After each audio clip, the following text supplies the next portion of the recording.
Vegetarian fish fry हे नाव ऐकूनच तुम्हाला प्रश्न पडला असेल, की हे फिश फ्राय व्हेजिटेरियन कसं? फिश कसं काय? तर ह्याच्यामध्ये आपण फिश वापरणारच नाही आहोत. फिशच्या जागी आपण वांगं वापरायचं आहे. आपण भरताचं जे वांगं वापरतो ना ब्राऊन कलरचं, ते वांगं घ्यायचं किंवा असंच हिरवं वांगं पण मिळतं बघा, आपण त्याचंही भरीत करतो. एवढंच मोठं असतं. ते वांगं जरी तुम्ही वापरलत ना, तरी चालू शकतं. आपण फिशच्या जागी वांगं वापरून सेम फिश फ्राय जसं ज्याप्रमाणे बनवतो, अगदी त्याप्रमाणे हे प्रकार बनवणार आहोत. तर करायचं काय आहे, एक मोठं वांगं घ्यायचं, स्वच्छ धुवून पुसून घ्यायचं आणि धुवून पुसून झाल्यानंतर ना, त्याला एकदम जितकं जास्त आपल्याला तिरकं कापता येईल ना, तेवढं तिरकं कापून घ्यायचं. म्हणजे त्याला साधारण फिशचा शेप आला पाहिजे. हे बघा, हे साधारण अशा पद्धतीने सगळ्या वांग्याचे काप करून घ्यायचे. मोठे-मोठे आणि पातळ काप करून घ्यायचे म्हणजे ते छान होतात. आता बाकीचा मसाला तयार करेपर्यंत वांग्याचे काप हे आपले काळपट पडू शकतात. मग काय करायचं, पाणी घेऊन त्याच्यामध्ये मीठ घालायचं. ते थोडंसं हलवून मग ह्याच्यामध्ये हे काप ठेवून द्यायचे. म्हणजे काय होतं, जरा देखील ते काळे पडत नाहीत आणि आहे तसेच राहतात आणि स्वच्छ पुन्हा एकदा धुतलेही जातात. त्यामुळे मिठाच्या पाण्यामध्ये आपला मसाला तयार होईपर्यंत हे काप ठेवून द्यायचे. आता आपण मसाल्याची तयारी करूयात. मसाल्याची तयारी करताना आपल्याला लसूण लागणार आहे. लसूण जरा बऱ्यापैकी लागतो. साधारण 25-30 पाकळ्या लसणाच्या आपल्याला सोलून घ्यायच्या आहेत. हे बघा, अशा पद्धतीने मी 25-30 पाकळ्या सोलून घेतल्यात लसणाच्या. बाकी ह्याच्यामध्ये कुठलीही भाजी लागत नाही. हेच फार महत्त्वाचं असतं आणि हे बनवायला अगदी पटकन तयार होऊन जातं. आता ते लसूण घातल्यानंतर एक चमचा, मोठा चमचा मी जिरं घातलेलं आहे. जिरं घालून झालं ना, की 2 मोठे चमचे इथे लाल तिखट घालणार आहे. तिखट तुमच्या आवडीनुसार कमी जास्त करू शकता, पण थोडंसं तिखट छान लागतं जास्त. नंतर ह्याच्यामध्ये 1 चमचाभर गरम मसाला घालायचा. हा घरचा गरम मसाला आहे. नंतर ह्याच्यामध्ये अर्धा चमचा हळद घालून घ्यायची आणि 1 चमचाभर धने पावडर घालून घ्यायची. जिरे पावडर इथे घालायची नाही, कारण की आपण अख्खे जिरे ह्याच्यामध्ये घातलेले आहेत. त्यामुळे जिरे पावडर घालायची नाही. आता सगळ्यात महत्त्वाचं म्हणजे 1 चमचाभर ह्याच्यामध्ये तांदळाचं पीठ घालायचं. हे फार महत्त्वाचं आहे आणि 1 चमचाभर डाळीचं पीठ. याच्याने काय होतं, बॅटर छान आपलं लागतं आणि कुरकुरीत होतो आपलं जो फिश फ्राय आहे तो. आणि ह्याच्यावरती चवीप्रमाणे मीठ घालून घ्यायचं. थोडंसं पाणी घालायचं आणि मिक्सरला फिरवून घ्यायचं. मिक्सरला आपल्याला एकदम हे पेस्ट करून घ्यायची एकदम बारीक.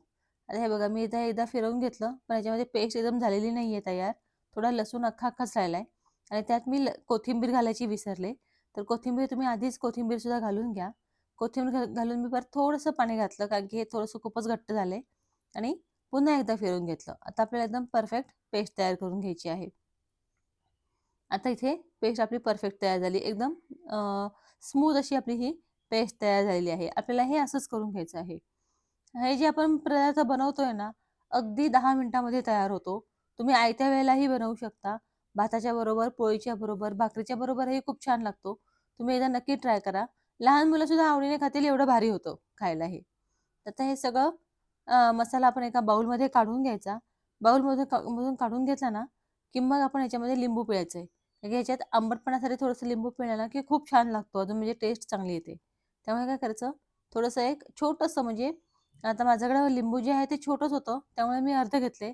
तुमचं मोठं लिंबू असेल तर तुम्ही पावच घ्या. फार जास्त आंबट करू नका. आणि मग ह्याच्यामध्ये लिंबू पिळून छान एक मिक्स करून घ्यायचं. आपल्या इथे मसाला तयार झाला. मसाला तयार करायला अगदी 5 मिनिटं लागतात. लगेच सहज तयार होऊन जातो. आता हा मसाला तयार झाला ना, की आपण पाण्यामध्ये ठेवलेले जे वांग्याचे काप आहेत ते घ्यायचे. हे बघा, जरासुद्धा हे काळे पडलेले नाहीयेत, आपण मिठाच्या पाण्यामध्ये ठेवलेले असल्यामुळे. आता तुम्हाला जर का प्रॉपर फिशचाच शेप हवा असेल, तर आपण फिश जर का तुम्ही बघितलं ते कट केलेलं, तर पोटाकडचा जो भाग असतो तो त्याला होल असतो आणि एका बाजूलाच त्याला हे असतं म्हणजे मांस असतं. तर त्याप्रमाणे आपण कट करायचं असेल तर मधला भाग थोडासा वांग्याचा कापून घ्यायचा. म्हणजे फिशसारखा हा भाग तयार होतो आणि दिसायला एकदम प्रॉपर फिशच दिसतो. तर म्हणजे तुम्हाला अगदी फिश फ्रायच बनवायचं आहे प्रॉपर, तर तुम्ही थोडंसं ह्याला एक ही अशी कलाकारी करू शकता. थोडंसं ह्याचा भाग हा काढून कापून टाकायचा. जर तुम्हाला नको असेल तर तुम्ही डायरेक्ट काप जे आहेत त्यांनाच मसाला लावला तरी चालेल. पण हे दिसायला छान दिसतं. आता ह्या कापांवरती आपण जो तयार केलेला मसाला आहे ना, तो असा पसरवून घ्यायचा छान सगळ्याकडनं. दोन्ही बाजूनी पसरवून घ्यायचा म्हणजे मसाला छान लागतो आणि जास्त लावायचा मसाला जरा, त्यामुळे तो चिटकून राहतो आणि टेस्टी पण लागतं हे वांगं. त्यामुळे दोन्ही बाजूनी असा मसाला लावून घ्यायचा. तुम्ही एकदा हे अशा पद्धतीने वांगा बनवून बघा. मी तुम्हाला खात्रीने सांगते, घरातल्या लहान मुलांना, मोठ्या माणसांना सगळ्यांना खूप छान आवडेल आणि जरा एक वेगळा प्रकार हा तयार होतो. त्यामुळे एकदा ह्या पद्धतीने पण करून बघा. आपण या मोठ्या वांग्यांचं तर कायम आपल्याला भरीतच करावं लागतं. वेगळी आपण काही रेसिपी याच्यामध्ये करू शकत नाही. तर हे या पद्धतीने तुम्ही ट्राय करून बघा. आता वांग्यांना सगळं लावून झालं ना, की तव्यावरती तेल घालायचं. तेल जरा थोडंसं जास्त घालायचं. आपल्याला शॅलो फ्रायच करायचंय, डीप फ्राय नाही करायचंय हे.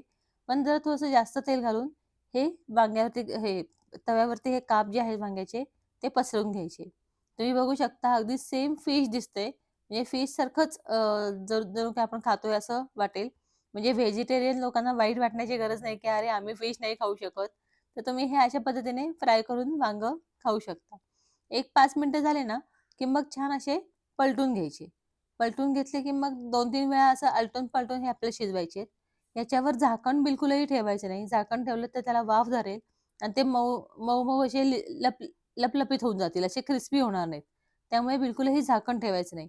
गॅस मीडियम ठेवायचा आणि दोन्ही बाजूनी 2-3 वेळा असं आलटून-पलटून शिजवून घ्यायचं.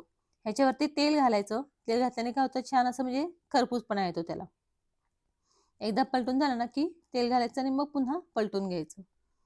वांगं तयार होतं. साधारण अगदी एक 5 ते 7 मिनिटामध्ये हे वांगं तयार होऊन जातं आणि हे एकदम दिसायला फिश फ्रायसारखंच दिसतं, फिशच दिसतं. तुम्हीही एकदा ही नक्की रेसिपी ट्राय करा. खूप छान लागते, भन्नाट लागते आणि बनवायलाही फार सोपी आहे आणि फार वेळमुळं कामही नाहीये. तर तुम्हाला ही रेसिपी कशी वाटली मला कमेंट बॉक्समध्ये नक्की सांगा. तुमची एखादी कमेंट आली ना, की मला खूप छान वाटतं आणि मी अशा साध्या सोप्या रेसिपीज माझ्या चॅनलवरती अपलोड करत असते. तर तुम्ही चॅनलला लाईक, शेअर आणि सबस्क्राईब करायला विसरू नका. म्हणजे तुम्हाला माझ्या सगळ्या रेसिपीजचं नोटिफिकेशन येत राहील.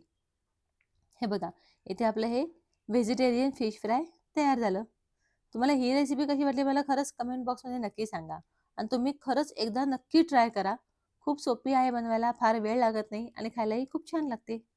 भेटू पुढच्या एखाद्या अशा छानशा रेसिपीमध्ये. तोपर्यंत बाय. Take care.